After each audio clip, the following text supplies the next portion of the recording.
not. They have a lot of myth about, hypnosis, Right. and then they are thinking that, oh, hypnosis means what, does it mean putting people in a trance, stealing their money, and all that, which is not lah, right? Yeah. So I think today, we want to talk about a bit like hypnotic suggestions. Yes. And how we actually kind of like influence or give people the suggestions so that they can actually carry out the suggestions in a very rational and in a lot of ways, safe way, lah, right? Yeah. Because so normally as a hypnotherapist, and I know that Shuen, you have been a clinical hypnotherapist for some years. You want to tell us a little bit about your journey in hypnotherapy? Oh, okay. Actually, I was introduced by my friend Beryl many years ago when I was living and working in Dubai. Oh, okay. Yeah. So you started your hypnotherapy journey in Dubai. Yes, nice, yes. That was in the last century. The last century. That's a very long time ago. Yeah. Okay, so Beryl started you on this hypnotherapy journey. So, and I know that you're also an NLP practitioner as well, right? So, how do you combine the NLP kind of suggestions with hypnotherapy? I mean, yeah, actually, NLP, as you know, is actually a very simplified version of hypnotherapy. And a lot of people, when you say hypnotherapy, they feel very threatened, oh, you're going to make me do things that I don't want to do, right?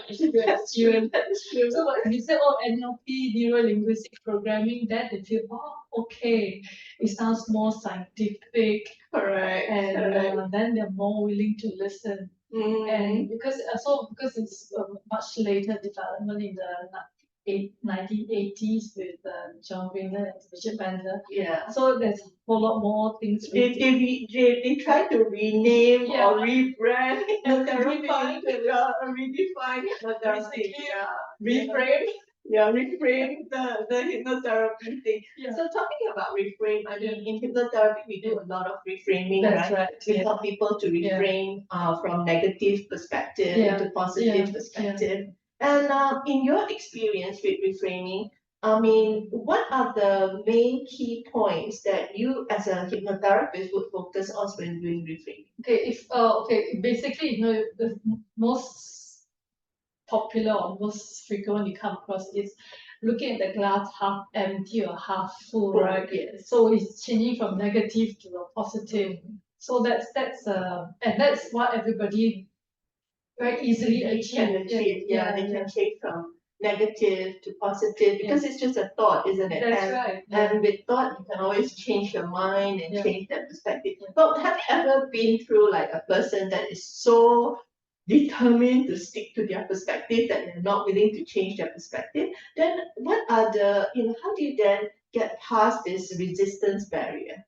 Oh, okay. So basically, you look at what's the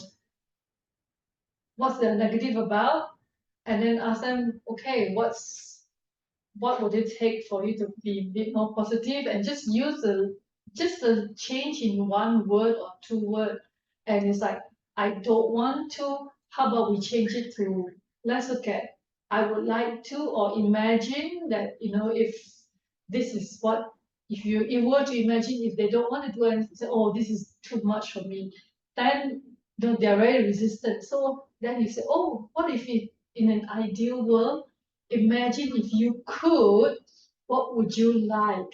Exactly. What can you do? So then you change your perspective. It's not a real world. I really agree with you on that. I think that if we can imagine something, then we can achieve it. And a lot of our reframing work requires us to basically help them to see that they can do something which they previously might think is not possible or too overwhelming or too difficult to do, right? So it's like mind to matter, right? Mind to matter thing. Yeah, that's true. So it's making what your thoughts a reality, isn't it? When you imagine, so if you think hard enough, or that, like they say, if you lie long enough, it becomes a reality. Yeah, when you lie long enough, it becomes a reality. Very true, very true. So, okay, to all our audience that is joining us today. Today we talk about reframing, and I have with me a clinical hypnotherapist, Shuen, here. Shuen has been a clinical hypnotherapist for many years, very, very experienced. And she's also an NLP practitioner. And, she's also a clinical hypnotherapist with 360 Wellness Hub. So today we talk about reframing, and we hope that everybody out there that is listening to us, I hope that they will reframe their life, Yes, for 2024. Just with a little word. One word. Yeah, one word of reframe, instead of saying that I always something, maybe, you need to challenge that thought a little bit as well and see whether you can reframe it into something that is more supportive and for your growth and for your development. I think, Shuen, you would agree with me on that, Yes, right? very much so. Yeah, because it's just a small little tiny changes. I can or I will. Yeah, I can to I will, I could, and I think sometimes it's just about being able to imagine that you're able to do something. Whenever you feel hopeless or helpless, try to imagine that you can feel differently. Try to use that imagination to overcome the challenges that you might have in your perspective. I think that is very important. Right. Like you said, whatever you can, lie until it becomes a reality. But actually, a lot of times you're not lying to yourself.